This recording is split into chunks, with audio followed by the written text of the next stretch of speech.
அனைவருக்கும் இனிய காலை வணக்கம். புலந்திருக்கின்ற அழகான காலை பொழுதில் இணைந்திருக்கின்றோம் தலைவாசல் நிகழ்ச்சியோடு. தலைவாசல் நிகழ்ச்சி நீங்கள் எதிர்பார்ப்பது போன்ற காலை வேளையிலேயே உங்களுக்கான அத்தனை அம்சங்களையும் சுமந்து இன்றும் வந்திருக்கின்றது. ஆக மொத்தத்தில் ஒவ்வொரு நாள் காலையிலும் எங்களுக்குள் சில எண்ணங்கள் இருக்கும், இவற்றையெல்லாம் நாங்கள் இன்று செய்து முடித்து விட வேண்டும் என்று. ஆனால் பொதுவாக நாங்கள் எடுக்கக்கூடிய முயற்சிகள் தோல்வி என்பதை தாண்டி நாங்கள் எடுக்கக்கூடிய முயற்சிகள், அதற்காக நாங்கள் எங்களை எவ்வளவு தூரம் ஆயத்தம் செய்திருக்கின்றோம் என்ற அந்த புரிதல் என்பதே போதுமானது நாங்கள் சில காரியங்களில் இறங்குவதற்கு. ஆகவே அவ்வாறான விடயங்கள் மீது இன்றும் நீங்கள் உங்கள் கவனத்தை செலுத்துங்கள் என்று கேட்டுக்கொண்டு தலைவாசலின் ஒவ்வொரு அம்சமாக பார்த்து விடலாம். வாருங்கள் நிகழ்ச்சிக்குள். தலைவாசலின் அடுத்த அம்சம் யாவரும் கேளீர். யாவரும் கேளீரில் இன்று நாங்கள் எதை பற்றி பேச போகின்றோம் என்றால், பொதுவாக அரசாங்கம் என்ற ஒரு சொல்லின் பின்னால் இருக்கக்கூடிய மிக முக்கியமான சக்தி இந்த அரச அதிகாரிகள், அரசாங்கத்தில் சேவையாற்றக்கூடிய நிர்வாக சேவைகளில் பங்கெடுக்கக்கூடிய அதிகாரிகளாக இருக்கின்றார்கள். அவ்வாறான அதிகாரிகள் என்று வருகின்ற போது அந்த அதிகாரத்தின் மீதும் அவர்கள் மீதும் எங்களுக்கு இருக்கக்கூடிய நாட்டம், இவ்வாறு நாங்களும் வளர்ந்து பிற்காலத்தில் ஒரு அதிகாரியாக இருக்க வேண்டும். ஏனென்று சொன்னால், ஒரு தூதுவர் ஆரம்பித்து ஒரு நாட்டை பிரதிபலிக்கக்கூடிய அல்லது ஒரு நாட்டை பிரதிநிதித்துவப்படுத்தி இன்னொரு நாட்டில் சேவையாற்றக்கூடியவர் தொடங்கி ஒரு அதிகாரியாக அடிமட்ட மக்களுக்கான சேவைகளை வழங்கக்கூடிய அத்தனை பேரும் இந்த அரசு அதிகாரிகளாக அவ்வாறான ஒரு பொறுப்புடைமையோடு கூடியவர்களாக மிளிர்கின்றார்கள். அப்படிப்பட்டவர்களாக நாங்கள் பிற்காலத்தில் வர வேண்டும், அல்லது எங்கள் வீட்டில் ஒரு குழந்தை அவ்வாறு வர வேண்டும் என்கின்ற போது அந்த ஆசை எங்களுக்குள் இருந்தால் மாத்திரம் போதாது, அதற்கான வழிவகைகள், அதற்கான தகைமைகள் என்னென்ன என்பது பற்றிய புரிதலும் அவசியம். ஆகவே இன்றைய தினம் யாவரும் கேளீர் பேச போகின்ற விடயம் அப்படியான ஒன்றுதான். வாருங்கள் கலந்துரையாடலை யாரோடு மேற்கொள்ளப் போகின்றோம் என்று பார்க்கலாம்.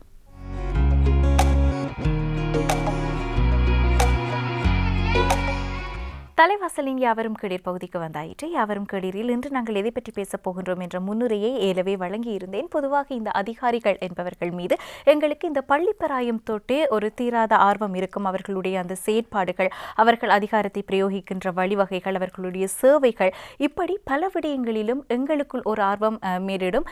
நாங்கள் வளர்ந்ததன் பிற்பாடு இப்படியான நாட்டில் சேவையாற்றக்கூடிய ஒரு நிர்வாக சேவையில் அல்லது ஒரு அரசாங்க அதிகாரியாக நான் என்னுடைய சேவையை வழங்க வேண்டும், இப்படியான ஆர்வம் எங்களுக்குள் இருக்கும். ஆனால் அதை நாங்கள் வளர்த்து கொள்வதற்காகவும் அல்லது அவ்வாறான உத்தியோகத்தர்களாக நாங்கள் மாறுவதற்கு செய்ய வேண்டிய விடயங்கள் என்னென்ன என்பது பற்றியும் பொதுவாக எங்கள் மத்தியில் ஒரு அறியாமை இருக்கின்றது என்று சொல்லலாம். அல்லது சில விடயங்களை நாங்கள் தேடி தெரிந்து கொள்வதில் காட்ட வேண்டிய அந்த நுணுக்கமான தன்மையை நாங்கள் குறைத்து கொள்வதால் கூட அவ்வாறான விடயங்களில் பிற்காலத்தில் நாங்கள் அதிலிருந்து விடுபட்டு வேறொரு துறையை தெரிவு செய்து வேறொரு துறையில் செல்பவர்களாக இருந்து விடுகின்றோம் பலரும்.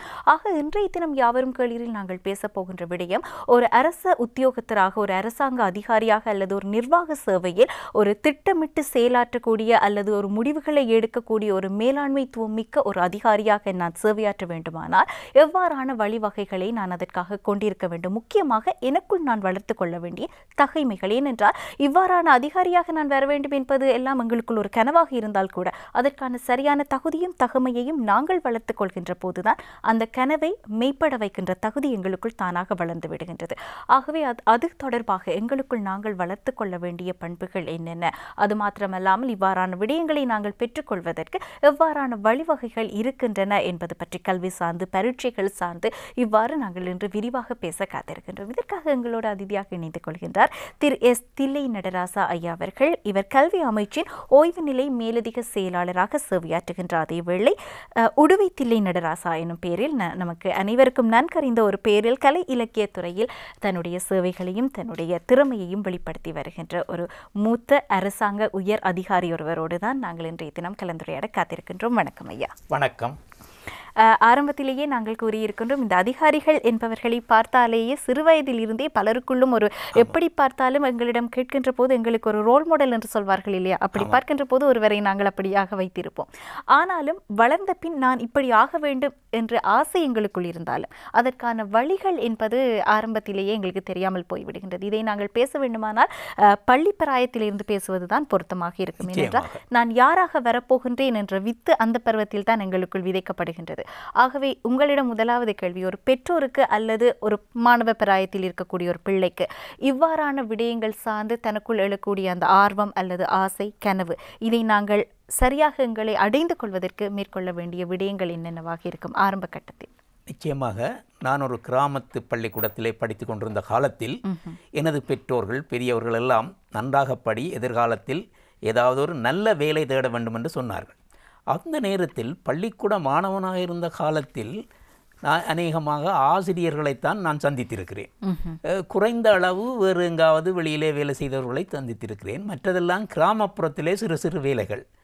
அப்போ ஆசிரியராக வேலைக்கு வருவோமா என்று யோசித்து ஒரு மாணவ பருவத்திலே யோசிக்கிற பொழுது ஒரு நாள் ஒரு கூட்டம் நடந்தது. அந்த கூட்டத்திற்கு ஒருவர் வந்து தனது வேலை அனுபவங்களை எங்களுடன் பகிர்ந்து கொண்டார். அவர் ஒரு எழுதுவினைஞர், கிளாக். நான் ஒரு கிளாக்கன் என்று பேசின பொழுது, கொழும்பிலே அவர் பெற்றுக்கொண்ட அனுபவங்களை பற்றி பேசின பொழுது, என்னை அறியாமல் நானும் ஒரு கிளாக்கனாக, அப்பொழுது அதை கிளரிக்கல் சேவன் அல்லது எழுதுவினைஞர் என்று சொல்லுவார்கள், இப்பொழுது அதற்கை பப்ளிக் மேனேஜ்மெண்ட் அசிஸ்டன்ட், பொது முகாமைத்துவ உதவியாளர் என்று அந்த பதவியை நன்கு சொல்லக்கூடிய அளவுக்கு உயர்த்தி வைத்திருக்கிறார்கள். அதாவது உயர்த்தி வைத்திருக்கிறார்கள். அப்போ அந்த பதவியில் எப்படியாவது சேர்ந்து கொள்ள வேண்டும் என்ற ஆசை வந்தது. அதற்கு எப்படி என்னை தயார்படுத்த வேண்டும் என்று எனது ஆசிரியர்களிடமும் பெற்றோர்களிடமும் கேட்டு தெரிந்து கொண்டேன். அதாவது ஒரு அரசாங்க திணைக்களத்திலே இப்பொழுது பொது முகாமைத்துவ உதவியாளர், அந்த நேரத்தில் எழுதுவினைஞராக வர வேண்டுமானால் ஒரு போட்டி பரீட்சைக்கு தோற்ற வேண்டும்.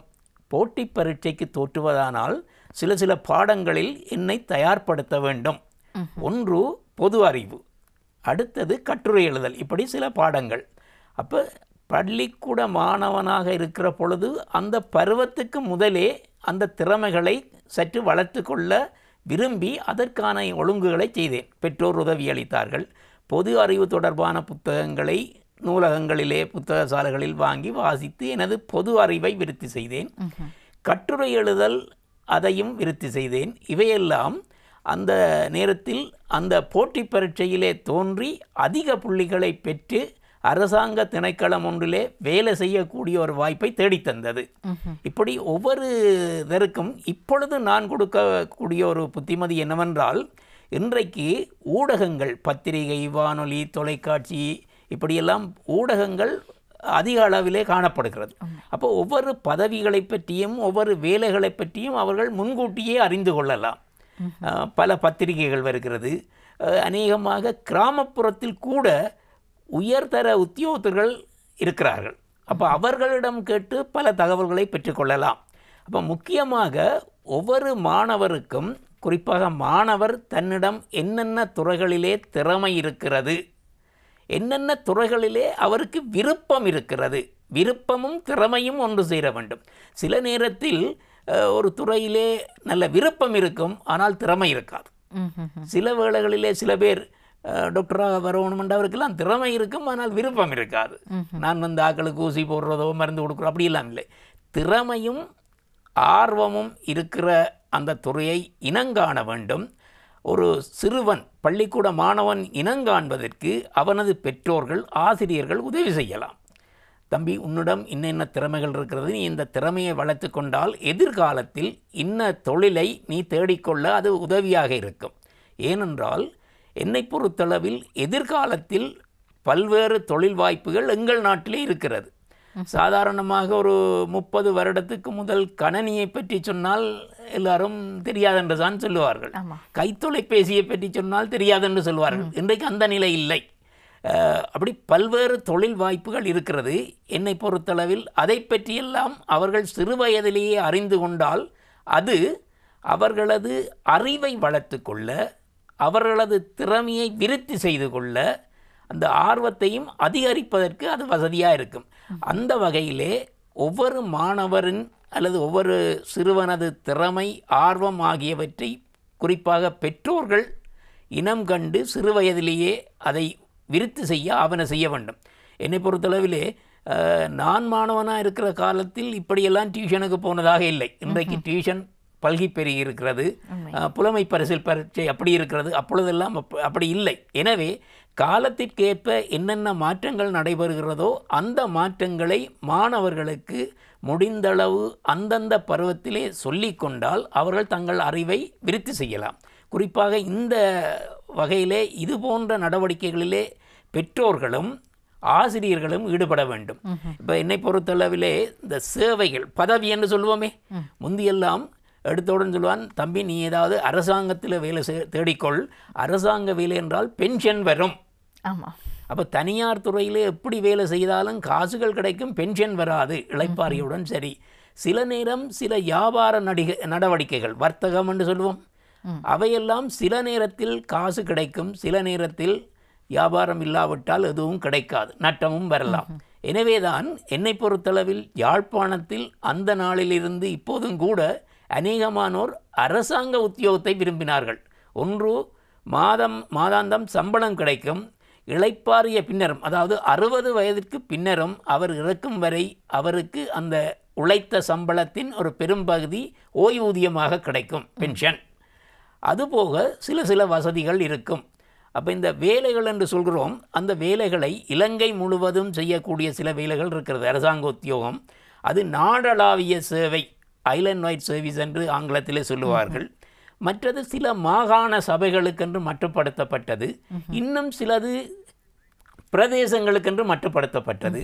அப்போ அந்தளவில் அநேகமானோரை ஊக்குவிக்க வேண்டும், நாடளாவிய ரீதியிலே சேவை செய்யக்கூடும். அப்போ இலங்கை முழுக்க அங்கே எல்லாம் போய் வேலை செய்யலாம். அப்பொழுது என்னென்றால் ஒவ்வொரு இடத்துக்கும் போய் வேலை செய்கிற பொழுது அந்த இடத்தை பற்றி அறியக்கூடியதாக இருக்கும், அந்த இடத்தில் வாழும் மக்களுடன் பழகக்கூடியதாக இருக்கும், மற்றது பல வேலைகளை பற்றி அறியக்கூடியதாக இருக்கும். குறிப்பாக அதாவது பள்ளிக்கூட மாணவனாக நான் இருந்த பொழுது அநேகமானோர் ஆசிரியர்கள், ஒரு சிலர் அதிபர்கள், அதை பற்றி மட்டும்தான் அறிந்து கொண்டேன். ஆனால் பின்னர் வளர்ந்த பின் தான் கல்வி தொடர்பான சேவையில் கூட கல்வி நிர்வாக சேவை பெரிய உத்தியோகம், அதிபர் சேவை, ஆசிரிய ஆலோசகர் சேவை, கல்வியலாளர் சேவை, இப்படி கல்வி திணைக்களத்திலேயே பல பதவிகள் இருக்கிறது. அந்த பதவிகளிலே சில பதவிகள் இலங்கையின் எந்தெந்த பகுதிகளெல்லாம் போய் வேலை செய்யக்கூடிய ஒரு வாய்ப்பு இருக்குது. அப்போ வெறுமன உத்தியோகம் மட்டுமல்ல, நல்ல சம்பளம் கிடைக்கும். சில இடங்களில் போகிற பொழுது தங்குவதற்கு வீடு தருவார்கள், அரச இல்லம், கவர்மெண்ட் குவார்ட்டர்ஸ் தருவார்கள், அரச வாகனங்கள் தருவார்கள், பல வசதிகள் எல்லாம் கிடைக்கும். எங்களுடைய திறமைகளை வளர்த்து எங்களுடைய மொழி அறிவையும் விருத்தி செய்து கொண்டால் நாங்கள் வெளிநாட்டுக்கு புலமை பரிசில் பெற்று செல்லக்கூடிய வாய்ப்பெல்லாம் வரும். இவற்றையெல்லாம் மாணவனாக இருக்கிற பொழுது அறிந்து வைத்தால் அவன் அதற்கேற்ற வகையிலே தன்னை தயார்படுத்தி கொள்ளலாம் என்பது எனது அபிப்பிராயம். சிறப்பு ஐயா. ஒரு மாணவ பிராயத்தில் ஒரு பெற்றோர், ஆசிரியர்கள் அல்லது அந்த மாணவர் தேடல் அல்லது இவை சார்ந்த அந்த தகவல்களை அந்த பிள்ளைக்கு கொண்டு சேர்க்க வேண்டியதனுடைய அவசியம், அதனால் விளையக்கூடிய நன்மைகள் என்பது பற்றியெல்லாம் மிகவும் அழகாக நாங்கள் அதிதியோடு கலந்துரையாடி இருந்தோம். தொடர்ச்சியாக பேசலாம். இவ்வாறான விடயங்களுக்கு நாங்கள் பங்கேற்பதற்கு எவ்வாறான வழிமுறைகள் இந்த நாட்டில் இருக்கின்றன என்பது பற்றி தொடர்ச்சியாக நிகழ்ச்சியில் பேச காத்திருக்கின்றோம். இன்றைய தினம் நாங்கள் பேசிக்கொண்டிருக்கின்ற விடயம், எங்களுக்குள் இருக்கக்கூடிய ஒரு அதிகாரியாக நிர்வாக சேவை அல்லது அரசாங்க சேவைகளில் எங்களை நாங்கள் ஆட்படுத்திக் கொள்வதற்கு எவ்வாறான விடயங்களை நாங்கள் சிறுவயது முதல் எங்களுக்குள் வளர்த்து கொள்ள வேண்டும். அது மாத்திரமல்லாமல் அவ்வாறான பதவி நிலைகளை நாங்கள் அடைந்து கொள்வதற்கு இருக்கக்கூடிய வழிகள், ஏனென்றால் அந்த வழிகள் பற்றி பலருக்கும் இருக்கக்கூடிய ஒரு அறியாமை கூட அவர்கள் வேறு பாதையில் அல்லது வேறு ஒரு தொழில்துறையில் தங்களை ஈடுபடுத்திக் கொள்வதற்கு காரணமாக அமைந்து விடுகின்றதாகவே கிடைக்க வேண்டிய தகவல்கள் உரிய நேரத்தில் கிடைப்பது கூட பலரையும் வளர்த்து விடுவதற்கு ஒரு அடித்தளமாக இருக்கும். அந்த அடிப்படையில் நாங்கள் ஆரம்பத்தில் பேசியிருந்தோம், பள்ளி பராயத்தில் எவ்வாறான விடயங்களை தெரிந்து கொள்ள வேண்டும் என்பதாக. பள்ளி பராயம் முடித்ததன் பிற்பாடு இந்த துறைகளுக்குள் செல்ல வேண்டுமானால் எவ்வாறான துறைகளுக்கு எப்படியான வழிகள் இருக்கின்றன, அதற்கான தகைமைகள் என்று கோரப்படுகின்ற விடயங்கள் என்னென்ன, பரீட்சைகளாக இருக்கட்டும் அல்லது வழிகாட்டி பாடநெறிகளாக இருக்கட்டும், அவை பற்றி உங்களுடைய அறிவுரைகளை கூறுங்கள். நல்லது. நான் ஆரம்பத்திலே ஒரு போட்டி பரீட்சையிலே அதிக புள்ளிகள் பெற்று பொது முகாமைத்துவ உதவியாளராக ஒரு எழுதுவினைஞராக வந்தேன். வந்து சில நாட்களுக்குள் நான் வேலை செய்த திணைக்களத்திலே 2 பேர் நிர்வாக சேவை போட்டி பரீட்சையிலே சித்தி அடைந்து அந்த பதவிக்கு தெரிவு செய்யப்பட்டார்கள். அவர்களுக்கு அந்த திணைக்களத்திலே இருக்கிற உத்தியோகத்தர்கள் வழங்கிய பாராட்டு, வரவேற்பு, கௌரவம் அவற்றையெல்லாம் பார்த்ததும் எனது மனதிலும் அப்படி ஒரு ஆசை வந்துவிட்டது. அதாவது அட்மினிஸ்ட்ரேட்டிவ் சர்வீஸ், நிர்வாக சேவைக்கு நானும் வர வேண்டும், அதற்கு என்ன செய்ய வேண்டும் என்று அந்த மூத்த உத்தியோகத்தர்களிடம் கேட்டேன். அப்போ அவர்கள் சொன்னார்கள், அதற்குரிய விவரங்கள் சிலவற்றை சொல்லி நன்றாக படிக்க வேண்டும், ஆயத்தம் செய்ய வேண்டும் என்று. அதாவது போட்டி பரீட்சைக்கு தயார்படுத்த வேண்டும். 3 விதமாக நிர்வாக சேவைக்கு ஆட்களை தெரிவு செய்வார்கள். ஒன்று திறந்த போட்டி பரீட்சை, ஓப்பன் காம்படிட்டிவ் எக்ஸாம் என்று சொல்லுவார்கள். அதற்கு ஒரு பல்கலைக்கழக ஆணைக்குழுவால் அங்கீகரிக்கப்பட்ட ஒரு பல்கலைக்கழகத்து பட்டதாரியாக இருந்து அவரது ஏனைய தகமைகள் இருக்குது. அவரது வயது ஆக குறைந்தது 22 இருக்க வேண்டும். 28 வயதுக்கு மேற்பட்டிருக்கக்கூடாது. அப்போ 22 வயதுக்கும் 28 வயதிற்கும் இடைப்பட்ட ஒரு பட்டதாரியாக இருந்தால் அவர் திறந்த போட்டி பரீட்சைக்கு விண்ணப்பிக்கலாம் என்று சொன்னார்கள். அப்பொழுது நான் எனது கல்வி தகமைகளையும் சொன்னேன். அப்போ அவர் சொன்னார், மட்டுப்படுத்தப்பட்ட போட்டி பரீட்சை லிமிட்டட் காம்படிட்டிவ் எக்ஸாம் ஒன்று நடக்கும், அதற்கு உன்னை தயார்படுத்து, அது இந்த வயது உனக்கு சரியாக இருக்குது, நீ சில பாடங்களை படிக்க வேண்டும், அந்த பாடங்களை படி என்று அதற்கேற்ற வகையிலே நான் முகாமைத்துவம், நிர்வாகம் இப்படியான விடயங்களை எல்லாம் படித்தேன். அப்போ அதை பற்றி சில விடயங்களை குறிப்பிடுவது நல்லதென்று நினைக்கிறேன். அதாவது 3 வகையாக நிர்வாக சேவைக்கு ஆட்களை சேர்த்துக் கொள்வார்கள். ஒன்று திறந்த போட்டி பரீட்சை, அடுத்தது மட்டுப்படுத்தப்பட்ட போட்டி பரீட்சை, அடுத்தது சிறப்பு திறமை மூலம் ஏற்கனவே அரசாங்க சேவையில் இருக்கும் சில வகையான உத்தியோகத்தர்களுக்கு சில வகையான சோதனைகளை வைத்து அந்த சோதனைகளில் அதிக புள்ளிகளை பெறுபவர்களுக்கு அந்த நியமனம் வழங்குவார்கள். அதை நான் இப்பொழுது விவரமாக சொல்ல விரும்புகின்றேன். முதலாவதாக திறந்த போட்டி பரீட்சை. அதற்கு 5 பாடங்களில் அந்த போட்டிக்கு தோற்றுபவர் தன்னை தயார்படுத்த வேண்டும்.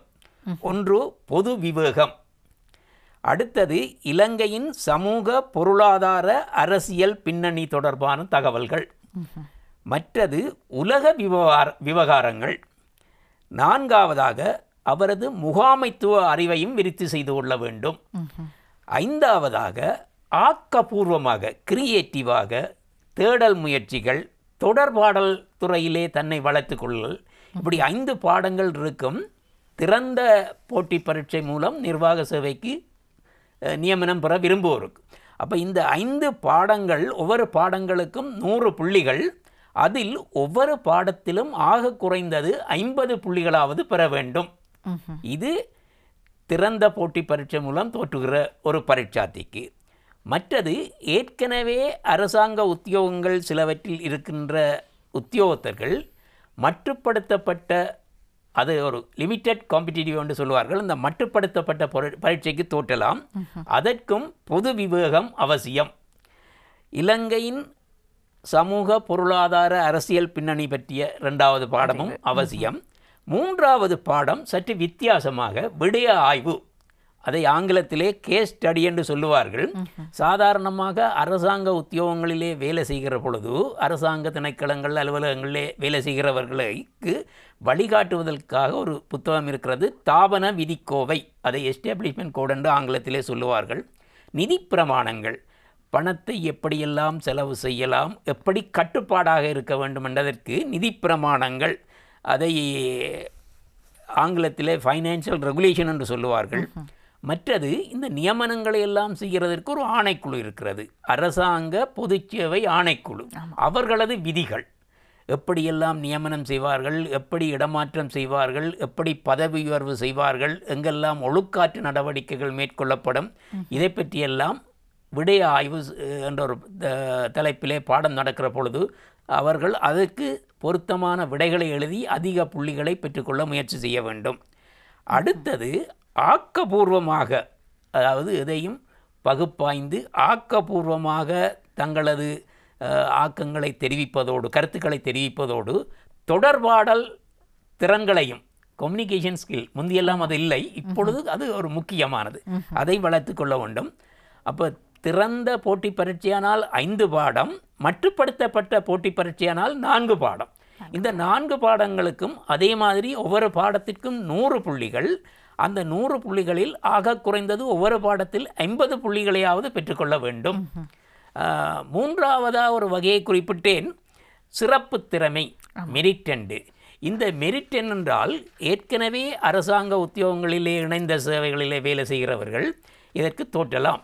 அவர்களுக்கு ஒரு வசதி இருக்கிறது 55 வயது வரையும் இந்த போட்டி பரீட்சைக்கு தோற்றலாம். இப்போ பாருங்கள், திறந்த போட்டி பரீட்சையானால் 28 வயது வரையும் தான் அந்த பரீட்சைக்கு எழுதலாம், சோதனை எழுதலாம். அதுவே மட்டுப்படுத்தப்பட்ட போட்டி பரீட்சையாக இருந்தால் 53 வயதுக்கு பிறகு எழுத இயலாது. ஆனால் சிறப்பு திறமை மெரிட் ப்ரமோஷன் என்றால் 55 வயது வரையும் அவர்கள் எழுதலாம். அத்துடன் நான் அந்த திறந்த போட்டி பரீட்சை என்றால் 5 பாடம், மட்டுப்படுத்தப்பட்ட போட்டி பரீட்சை என்றால் 4 பாடம், ஆனால் சிறப்பு திறமை என்றால் 3 பாடங்கள். ஒன்று பொது விவேகம், எல்லோருக்கும் விவேகம் அவசியம். எனவே அவர்கள் விவேகம் உள்ளவர்களாக, ஜெனரல் நாலேஜ் இன்டெலிஜென்ட் உள்ளவர்களாக இருக்க வேண்டும். அடுத்ததாக நான் குறிப்பிட்டேன், அரசாங்க திணைக்களத்தில் தாபன விதிக்கோவை, பப்ளிக் சர்வீஸ் கமிஷன் ரூல்ஸ், அரசாங்க பொதுச்சேவை ஆணைக்குழு விதிகள், இவற்றை பற்றியெல்லாம் நன்கு தெரிந்திருக்க வேண்டும். அடுத்ததாக இந்த நிதி பிரமாணங்கள், அரசாங்கத்திலே வேலை செய்கிறவர்கள் பல வகையான நிதிகளுடன் பணத்துடன் புழங்க வேண்டி வரும். அவற்றையெல்லாம் பக்குவமாக கட்டுப்பாடாக புழங்க வேண்டும். செலவழிக்க வேண்டிய விடயங்களுக்கு செலவழிக்கத்தான் வேண்டும், ஆனால் காரணம் இல்லாமல் தவறாக செலவழிக்கக்கூடாது. இதையெல்லாம் கட்டுப்படுத்துவதற்காக நிதி பிரமாணங்கள் என்ற ஒரு நூல் இருக்கிறது. அந்த நூலுக்கு இணங்க தங்கள் நடவடிக்கைகளை மேற்கொள்ள வேண்டும். அடுத்ததாக அரசாங்கத்துக்காக பொருட்களை கொள்வனவு செய்கிறோம், சேவைகளை எல்லாம் பெற்றுக்கொள்வோம், அதை பெறுகை என்று சொல்லுவோம். இப்போ எங்களுடைய அலுவலகத்துக்கு 4 பேரை நாங்கள் ஏதோ ஒரு கடமைக்கு அழைக்கிறோம், அல்லது சில பொருட்களை கொள்வனவு செய்கிறோம். இங்கெல்லாம் அந்த சரியான முறையை கைப்பிடிக்க வேண்டும். அப்பொழுது நான் அநேகமாக சொல்வதென்றால், வீட்டிலே எழுதி கொண்டிருக்கிற பொழுது எனது பேனா மை தீர்ந்து விட்டதென்றால் உடனடியாக ஓடிப்போய் ஒரு கடையிலே 15 ரூபாய்க்கு ஒரு பேனையை வண்டி கொண்டு எழுதலாம். ஒரு தரம் கேட்க மாட்டார்கள், வீட்டில் உள்ளவர்கள் தான் கேட்பார்கள். ஆனால் அரசாங்க திணைக்களத்தில் அப்படி இல்லை. மிக குறைந்த விலைக்கூறுகள், தரமான பொருட்களை கொள்வனவு செய்ய வேண்டும். அதாவது விலை குறைவானதாக இருக்க வேண்டும், தரமானதாக இருக்க வேண்டும். இப்போ சில நேரம் இந்த இயந்திரங்கள் இருக்குத்தானே, கம்ப்யூட்டர், அது போன்ற இயந்திரங்கள், தளபாடங்கள், ஒரு கட்டிடம் கட்டுவது, இப்படியான விஷயங்களில் எல்லாம் அந்த சரியான நடைமுறைகளை பின்பற்ற வேண்டும். அதுதான் அங்கே முக்கியம். இந்த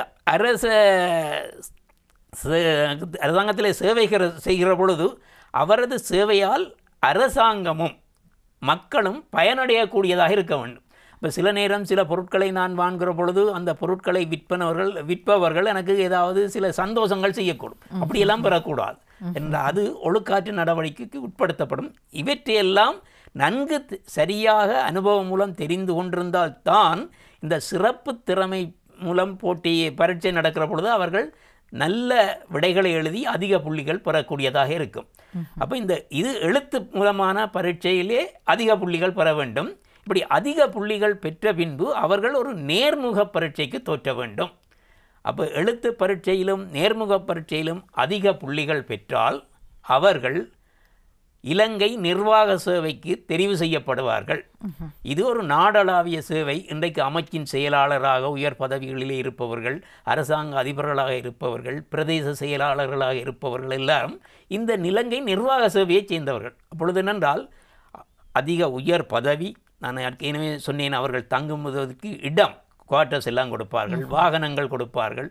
அப்படியான எண்ணத்தை பாடசாலை பருவத்திலேயே மாணவர்களுக்கு நீ இந்த விவேகம், பொது அறிவைப்படி, ஒழுங்காக நட, உனது உடல் நலத்தையும் மனநலத்தையும் பேணிக்கொள், இலங்கையின் எந்த பகுதியிலும் வேலை செய்ய ஆயத்தமாக இருத்தல். இப்போ நான் எனது இடம் யாழ்ப்பாணம், நான் சில பேருக்கு யாழ்ப்பாணத்தில் மட்டும்தான் வேலை செய்ய விருப்பம். ஆனால் என்னை பொறுத்தளவிலே எனது தந்தை சொன்னார், நீ பிறந்த நாளிலிருந்து யாழ்ப்பாணத்தில் தான் இருக்கிறாய், ஆனபடியால் இலங்கையின் மற்ற இடங்களில் வேலை செய், ஒன்று இடங்களை பழகிக்கொள்வாய், மற்றது மற்ற ஆக்களுடன், குறிப்பாக நான் சிங்கள மக்களோடு முஸ்லீம் மக்களோடு எல்லாம் ஒரு சகோதரனாக வேலை செய்வதற்கு அதுவும் ஒரு காரணம். பல இடங்கள் பார்க்கலாம், பலரோடு பழகலாம் என்று. இதை சிறு வயதிலேயே சொன்னால் இன்றைய பிரச்சனைகள் சிலது தீர்ந்துவிடும். ஒரு ஆர்வம் அவர்களுக்கு விதைக்கப்படும். எந்த இடம் என்று சொன்னாலும் போகலாம், எந்த வேலை என்றாலும் ஆயத்தம், யாரோடும் பழக வேண்டுமானால் அதற்கும் ஆயத்தம்.